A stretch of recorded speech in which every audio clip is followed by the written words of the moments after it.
Hello, CBU colleagues and classmates and professor. My name is Michelle Streeter, and I am in my final year here at CBU and have enjoyed every course and every moment up until this point. And I look forward to my last few courses as I finish out the year and graduate in August. For this case study, I decided to pick a topic that was near and dear to my heart, and that is the nutrition needs of young athletes.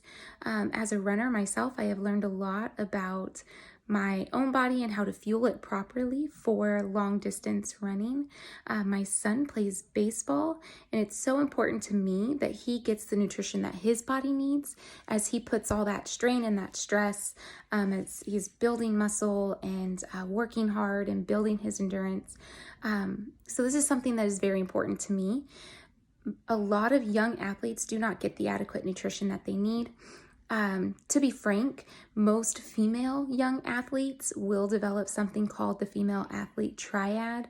It is a disorder, and honestly, it's a nutrient issue.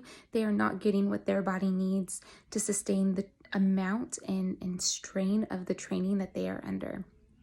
So because of that, the question is asked, who does this burden fall on to provide the training of what is important nutrient-wise for these athletes? Does it fall on the coaches? Does it fall on the athletics program director for the community? Or is a third-party group needed to develop this type of program that can be implemented within schools and within community outreach teams?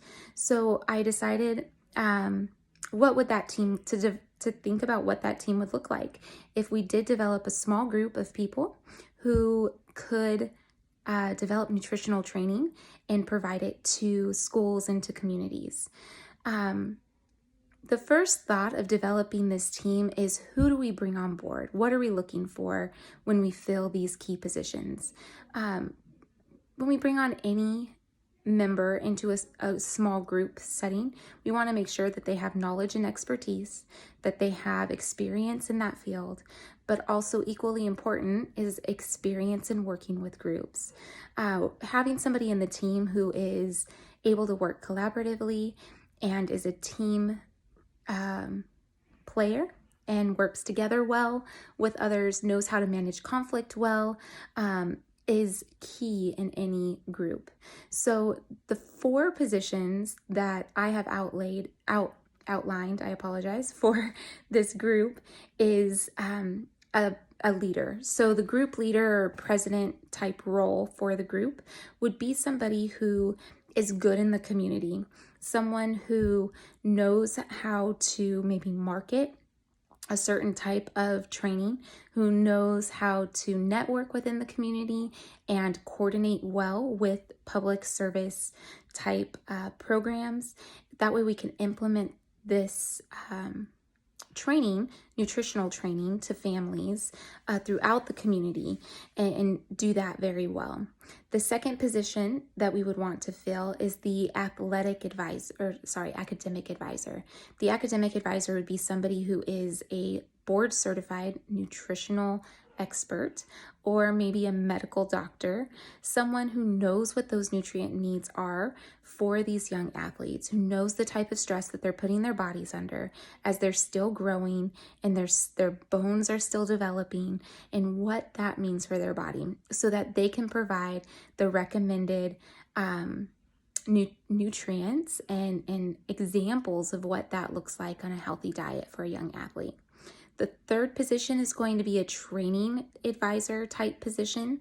That position would be ideally an educator, a teacher, or somebody who works in the training field corporate-wise, someone who can take what the academic advisor is recommending and place it into words that families and young students can understand and really practically apply.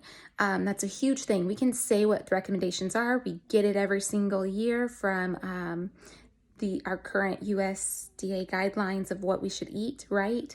But how do we apply that? We don't know. So that training advisor is key to take what the academic advisor is suggesting, and put it into words that are practical and ways that anyone can implement.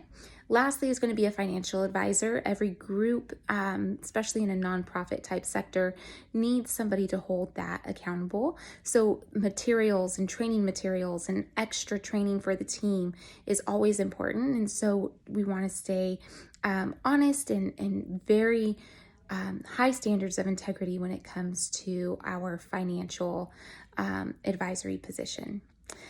When developing these, we're looking for key leadership skills, and those leadership skills for this group is going to be a democratic style of leader, someone who really is good at working together with other people within the group and really bringing out the best aspects of that person, spurring the team on to greatness. And so with that team, I believe that they would be able to provide a great service to the community. Thank you so much for listening to my case study. There's so much information in there, so I hope that was clear and concise, and I look forward to seeing you all in future courses, and if I don't, then I wish you the best of luck in your future endeavors.